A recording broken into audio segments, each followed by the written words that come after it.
Good morning, students. Today's assignment was to read the book Plant Defenses. After you've read the book Plant Defenses, then you can watch this video and we're going to answer some comprehension questions together.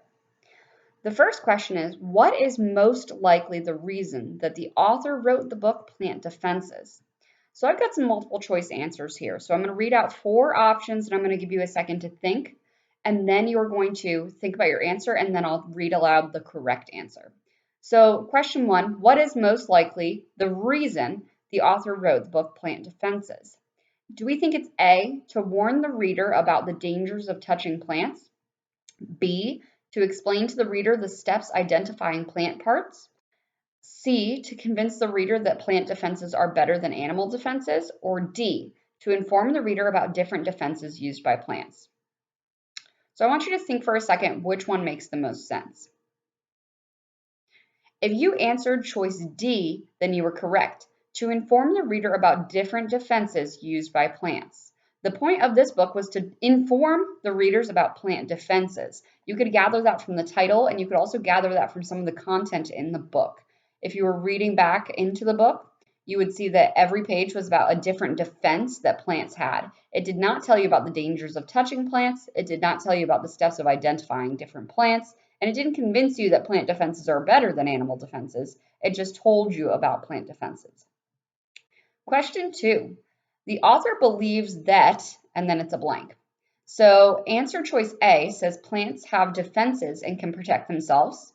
B, plants have defenses, but they are still helpless. C, animal defenses are better than plant defenses. Or D, plants that sting are better protected than plants with thorns. I want you to think for a second which one makes the most sense.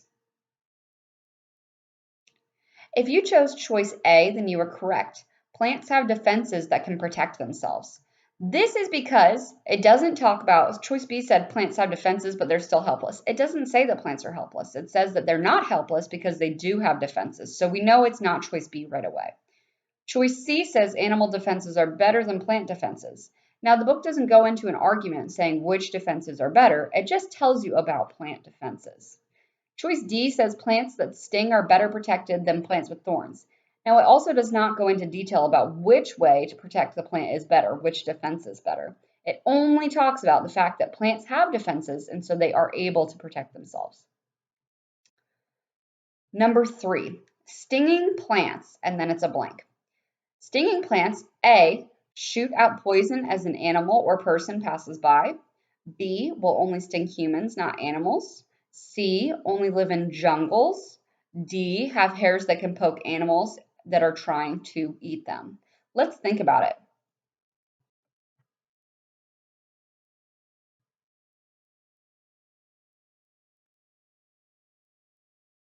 Yes, if you answered choice D, then you were correct.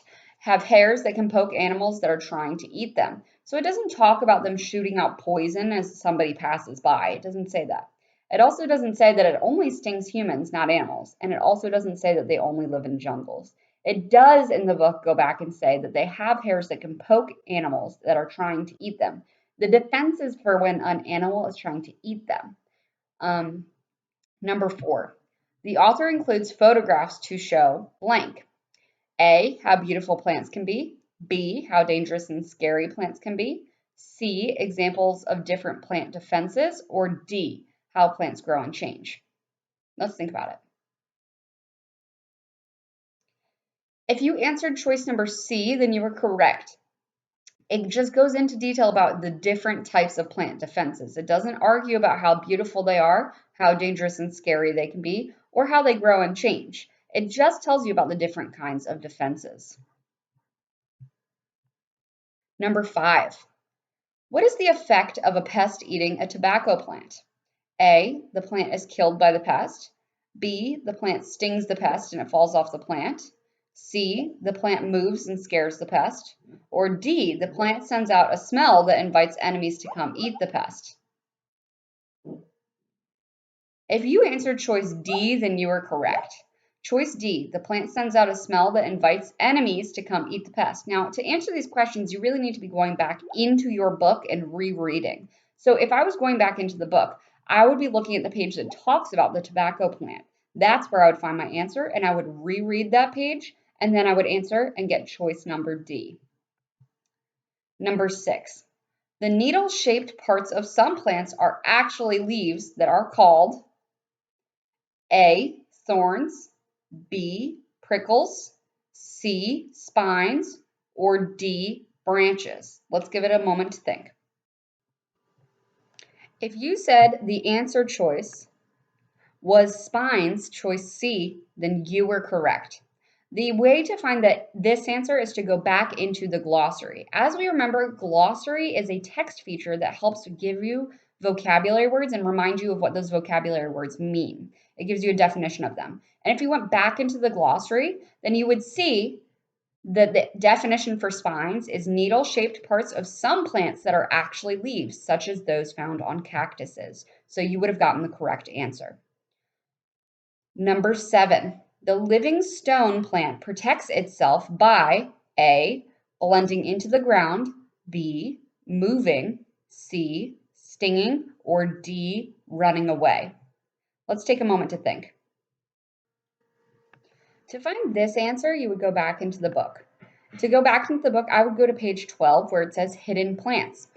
I've reread the part that says the living stone plant grows in dry, rocky ground among pebbles and stones. This plant looks just like another small stone. Animals do not see it as something to eat. So if you chose answer choice A, blending into the ground, then you were correct because what the plant does is blend into the ground so that plants will not eat it, or so that animals will not eat it. Number 8, why do cacti not have leaves? A, the leaves would give too much shade. B, the leaves would dry up in the desert sun. C, the leaves could not protect the cacti. Or D, the cacti do not like how the leaves look. Let's take a moment to think. To answer this question, I went back to page 8. If you reread on page 8, it says a cactus spine is actually a special kind of leaf. Cactus plants usually live in hot deserts. Regular leaves may dry out in the hot sun, but sunlight and heat bounce off spines. So if you went back in the book and you reread that section, then you would see that the answer choice is B, the leaves would dry up in the desert sun. And that is why there are not regular leaves on cacti. Number 9, if an animal eats a plant that makes poison, the animal, A, will no longer be thirsty, B, will be full of energy, C, will not be affected, or D, will get sick or even die. Now, if you look at these choices in the book, it does not say that they won't be thirsty, it does not say that they'll be full of energy, and it does not say that they will be not affected. So the answer choice here is answer choice D. If an animal eats a plant that makes poison, the animal will get sick or even die. And that is why poison is a plant defense. So remember, when we're thinking about plant defenses, you can decide answer choice D makes the most sense because this is how the plant protects itself from animals eating it. Number 10, what causes a touch-me-not plant to fold up its leaves? A rainstorm, B, an animal bumps into it, C, cold weather, or D, nighttime. So remember, you have to go back into the book to find this answer. So I want you to take a moment now to go back into your book, and then we can read together, and then we can answer this.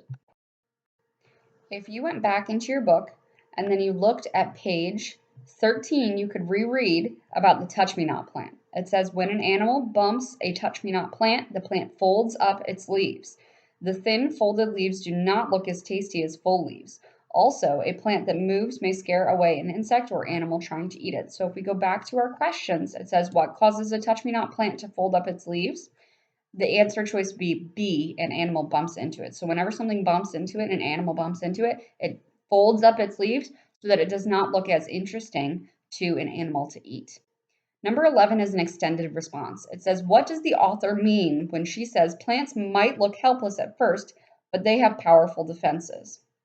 Now, we have answered 10 multiple choice questions together, and what I want you to do is go into your book, and I want you to write this in your journal. I want you to answer the question, what does the author mean when she says plants might look helpless at first, but they have powerful defenses? I want you to go into your notebook and answer that question now, and then pause this video and then restart it when you've answered it and we can discuss it. At this point, you should be pausing the video so that you can write the answer, and then we can go over why she wrote the book and what she meant. So it says, what does the author mean when she says plants might look helpless at first, but they have powerful defenses? Hopefully at this point you've written something in your journal, you've paused this video, and then we can discuss this question. So she says that plants might look helpless at first, but they have powerful defenses. This whole book was about plant defenses. So in my journal, I wrote that the author means that plants have many different ways of protecting themselves so that they have defenses so that animals do not get them. Some of these include stinging, thorns, prickles, spines, branches, and poisons. Again, plants have many ways to protect themselves so that animals will not eat them. Hopefully you wrote something similar to that in your journal.